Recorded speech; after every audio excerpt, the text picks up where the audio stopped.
শৈশবে ফিরতে চাইলেই কি ফিরতে পারা যায়? যদি বলি হ্যাঁ, অন্তত বাঙালির জন্য সেই ব্যবস্থা করে রেখেছেন বাংলা কমিক্স সাহিত্যের পথিকৃৎ নারায়ণ দেবনাথ। হাঁদাভোঁদা, নন্টে ফন্টে, বাঁটুলের হাত ধরে আপামর বাঙালি অনায়াসে পৌঁছে যান নিজের শৈশবে। তাঁর মতো চিত্রকাহিনীকারের জন্ম হয়েছিল বলেই হয়তো আমরা বুক ঠুকে বলতে পারি আন্তর্জাতিক খ্যাতিসম্পন্ন কমিক চরিত্রদের সঙ্গে পাল্লা দেওয়ার জন্য আমাদেরও হাঁদাভোঁদা, বাঁটুলরা আছে।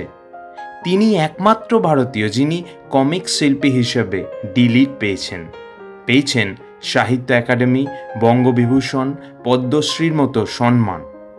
আসুন এই তথ্যচিত্রের মাধ্যমে আমরা জেনে নিই আমাদের সকলের প্রিয় কমিক শিল্পী নারায়ণ দেবনাথের জীবন কাহিনী।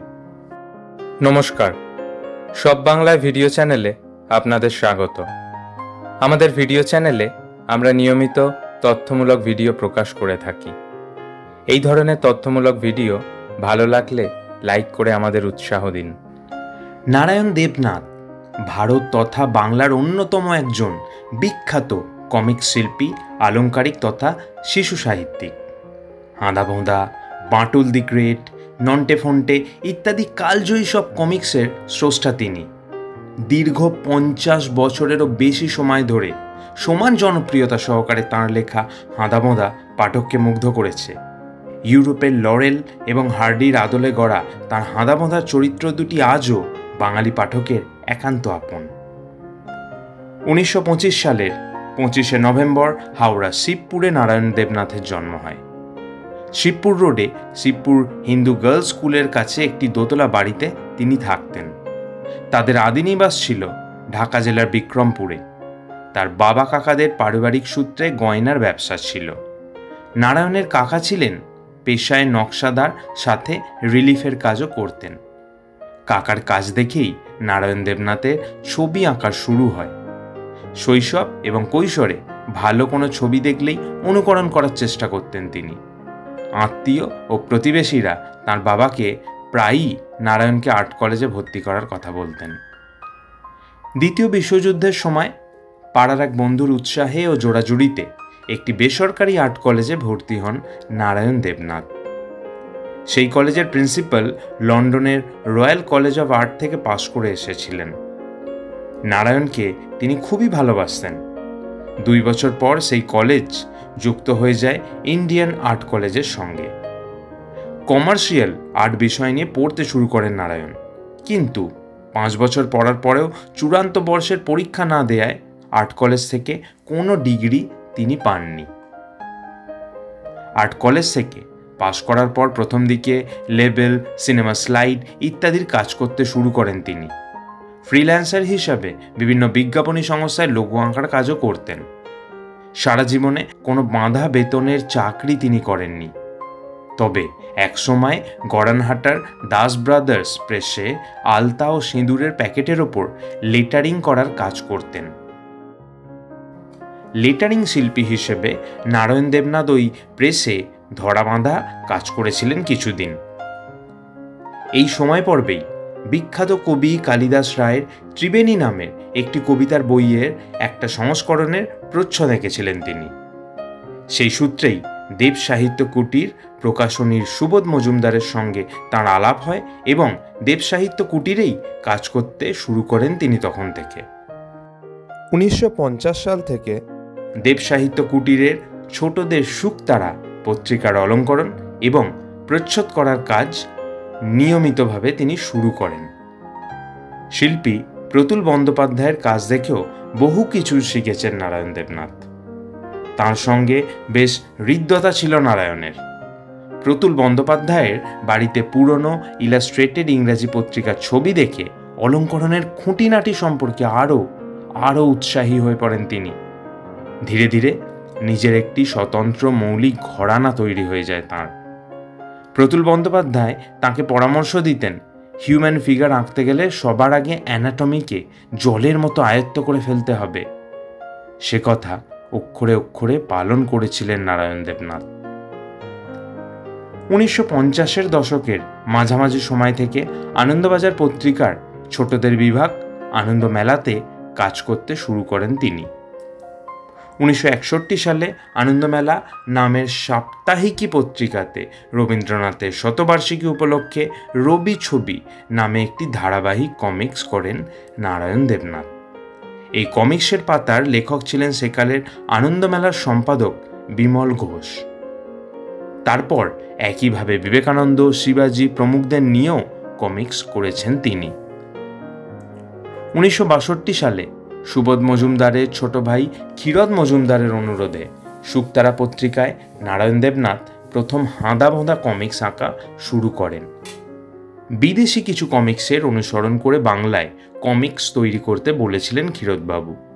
এদিকে নারায়ণের বিশেষ বিদেশি কমিক্স পড়া ছিল না, একমাত্র টারজান ছাড়া। তিনি তাই তাঁদের বাড়ির পাড়ার ছোট ছোট ছেলে মেয়েদের দস্যিপনা বিট ঘুটে কাণ্ড কারখানাকে অবলম্বন করে দুটি ছেলের চরিত্র তৈরি করেছিলেন। 2-4টে সংখ্যা প্রকাশ পাওয়ার পরেই হাঁদাভোঁদা বিপুল জনপ্রিয়তা লাভ করে। প্রথমে হাঁদাভোঁদা প্রকাশিত হতো সাদা কালো ছবিতে। 1965 সালে বাঁটুলকে নিয়ে নতুন এক রঙিন কমিক্স আঁকতে শুরু করেন তিনি, যার নাম দেন বাঁটুল দি গ্রেট। ভারতের সঙ্গে পূর্ব পাকিস্তানের যুদ্ধের সময় এই বাঁটুলের কমিক্সেই তিনি আঁকেন কিছু অদ্ভুত ছবি, যেখানে দেখা যায় বাঁটুল প্রতিপক্ষের যুদ্ধ বিমানকে ল্যাসো দিয়ে বেঁধে অন্যত্র ছুঁড়ে ফেলছে, কিংবা প্রতিপক্ষের ট্যাঙ্ক তুলে নিয়ে ছুঁড়ে ফেলে দিচ্ছে ইত্যাদি। 1969 সাল থেকে কিশোর ভারতী পত্রিকার দীনেশ চট্টোপাধ্যায়ের অনুরোধে নারায়ণ দেবনাথ শুরু করেন নন্টে ফন্টে কমিক্স। হাঁদাভোঁদার মতোই খানিকটা মজাদার দুই ছেলের কাণ্ড কারখানা। কমিক্স আঁকার সময় সিনেমার মতোই চিত্রনাট্য তৈরি করে শর্ট ডিভিশন করে নিতে হয়। শুধু কমিক্স আঁকাই তো নয়, তার লেখাগুলিও তিনি শুরু থেকেই নিজে লিখে এসেছেন। সেকালের আনন্দবাজার পত্রিকার পাতায় প্রকাশিত গোয়েন্দা রিপ কমিক্স ছিল তার খুবই প্রিয়। এই কমিক্সের শিল্পী জন প্রেন্টিসের শৈলী তাকে খুবই আকৃষ্ট করত।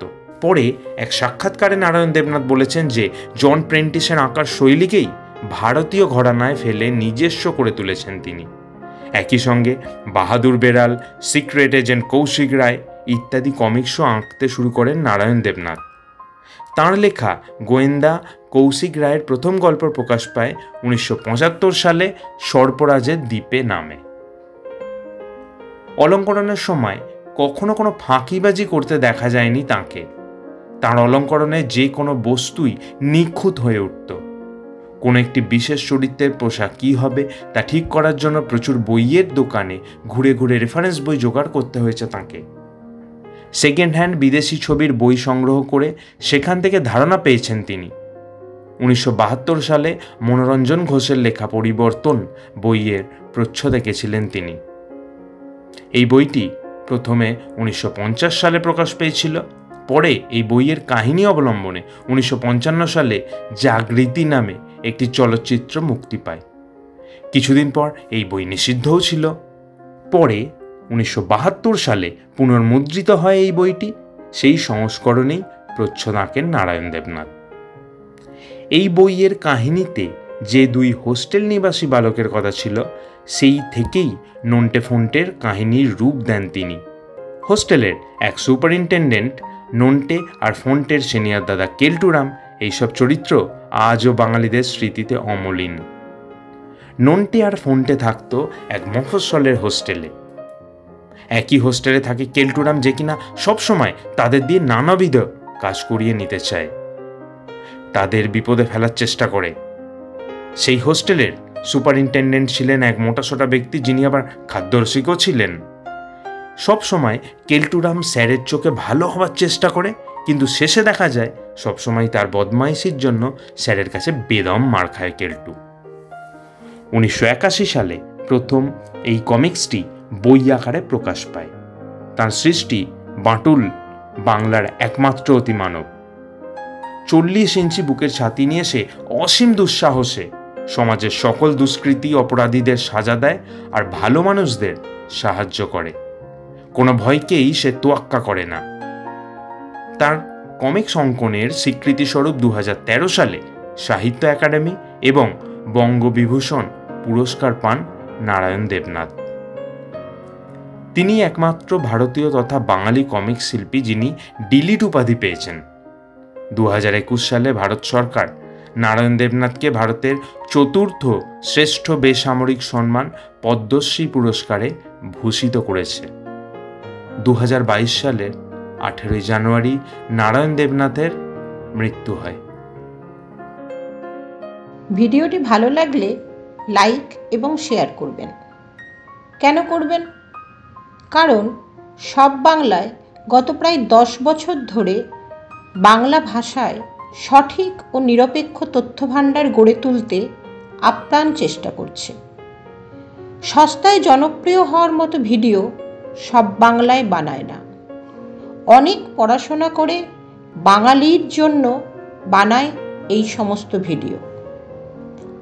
আগামী প্রজন্মের জন্য বাংলা ভাষাকে বাঁচিয়ে রাখার জন্য এই ধরনের কাজে আপনার একটি লাইক ও শেয়ার মূল্যবান। কারণ এভাবেই আমরা প্রমাণ করতে পারি সস্তার জনপ্রিয়তা নয়, বাঙালি সুস্থ সংস্কৃতির পাশে চিরকাল ছিল, আছে, থাকবে।